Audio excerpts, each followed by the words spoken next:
ஒரே ஒரு 5 லிட்டர் இதய மந்த்ரா கடல் எண்ணெய் பேக் ஒரு மாசம் முழுசுக்கும் அத்தனை சமையல் முடிச்சு விடலாம். இதய மந்த்ரா. பீகார் சட்டமன்ற தேர்தல் முடிந்த பிறகு மாநில முதல்வராக மீண்டும் நிதிஷ்குமாரே பொறுப்பேற்பார் என்று லோக் ஜனசக்தி கட்சியின் தலைவர் சிராக் பாஸ்வான் திட்டவட்டமாக தெரிவித்துள்ளார். இதுகுறித்து செய்தியாளர்களிடம் பேசிய சிராக் பாஸ்வான், நடக்கவுள்ள பீகார் சட்டமன்ற தேர்தலை பிரதமர் நரேந்திர மோடி தலைமையின் கீழ்தான் தேசிய ஜனநாயக கூட்டணி சந்திக்க உள்ளது. பீகார் சட்டமன்ற தேர்தலில் பாஜக தலைமையிலான தேசிய ஜனநாயக கூட்டணி மிகப்பெரிய வெற்றி பெற்று மீண்டும் ஆட்சி அமைக்கும்.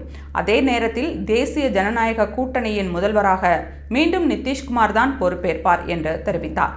மேலும் வாக்காளர் பட்டியலில் இருந்து பெயர்கள் தவறுதலாக நீக்கப்பட்டது என்பதற்காக ஆதாரத்தை எதிர்க்கட்சியினர் வழங்கவில்லை என்றும், பீகாரின் வாக்காளர்களுக்கு எந்தவிதமான அநீதியும் இழைக்கப்படாது என என்றும் சிராக் பாஸ்வான் கூறினார்.